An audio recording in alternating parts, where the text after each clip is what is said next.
ఈ బైబిల్ మీ చేతిలో ఉందే, ఈ బైబిల్ ఎలా వచ్చిందో దీనికి కాస్ట్ తెలుసా మీకు? నా బైబిల్ 1000 రూపాయలు. నేను కొనుక్కున్నా ఈ బైబిల్ని 1000 రూపాయలు. దీని అసలు ఖరీదు 1000 రూపాయలు కాదమ్మా, 2000. నీ బైబిల్ ఖరీదు 500 అనుకుందాం ఉదాహరణ. నీ బైబిల్ 500 అయితే దాని అసలు కాస్ట్ 500 కాదు నాన్న, 1000 రూపాయలు. నా బైబిల్ ఖరీదు 1000 రూపాయలు, దీని అసలు కాస్ట్ 1000 రూపాయలు కాదు, 2000. మధ్యలో ఈ డబ్బులు ఎవరేశారు? హ్యాపీగా చక్కగా మనం కూర్చొని లైట్ల ముందు హ్యాపీగా బైబిల్ చదువుకుంటున్నామే. ఒక్క 13 సంవత్సరాల అమ్మాయి కారణం. నేను లండన్ నుంచి I went to Wales. London, Scotland, Ireland, Wales. London to Wales 170 కిలోమీటర్లు. నేను అక్కడికి వెళ్ళా. అక్కడ ఒక చర్చిలో వాక్యం చెప్పాను నేను. బాబురావు గారు, మీరు మాట్లాడుతున్నటువంటి చర్చి ఎవరు తెలుసా అడిగారు. ఎవరిదండి? మేరీ జోన్స్ చర్చ్ అండి. మేరీ జోన్స్ సండే స్కూల్కి వెళ్తూ ఉంటుంది. మేరీ జోన్స్ సండే స్కూల్కి వెళ్ళి అలా కూర్చొని సండే స్కూల్ టీచర్ పాఠాలు చెబుతుంటే ఈ అన్ని వింటుంది ఈ పాప, 13 ఏళ్ల మేరీ జోన్స్. ఆ టీచర్ చెప్పింది, టీచర్ గారు ఏంటి అన్ని కథలు చెప్తున్నావు బైబిల్లో అన్నీ, అసలు బైబిల్ నాకు ఇచ్చేసి నేను మొత్తం చదివేసుకుంటా కథలన్నీ అంటే. ఆ టీచర్ అంది, అమ్మా ఇప్పుడు ఇవ్వటానికి కుదరదమ్మా, అసలు బైబిల్ లేవమ్మా, ఇది నా బైబిల్ అమ్మా, బైబిల్ లేవా? ఎక్కడా లేవు బైబిల్, ఎప్పుడుదో నా బైబిల్, ఇది ఇవ్వటానికి కుదరదు. మరి ఎక్కడ దొరికింది టీచర్? ఇక్కడికి 70 కిలోమీటర్ల దూరంలో చార్లీ అనే బిషప్ గారి దగ్గర దొరకొచ్చమ్మా. ఎంత అయింది టీచర్? ఇంత అయింది. ఆ 13 ఏళ్ల మేరీ జోన్స్ బైబిల్ ఖరీదు సంపాదించుకోవటానికి ఏళ్ళు పగిలిపోయేలాగా కూలి పనిచేసి పత్తి తీసి సంవత్సరం కష్టపడింది. బైబిల్ ఖరీదు సంపాదించుకుంది.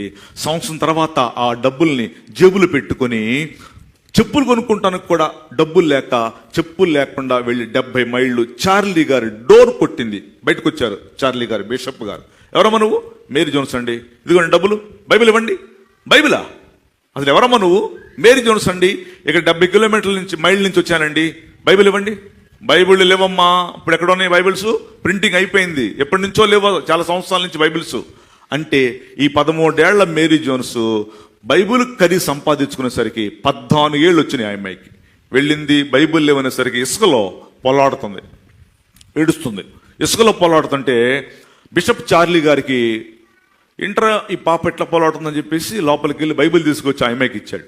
ఏంటి చార్లీ గారు, బైబిల్ లేవని చెప్పావుగా? బైబిల్ లేని మాట నిజమేనమ్మా, నీ పరిస్థితి చూసి నా బైబిల్ ఇచ్చానమ్మా నీకు అంటే.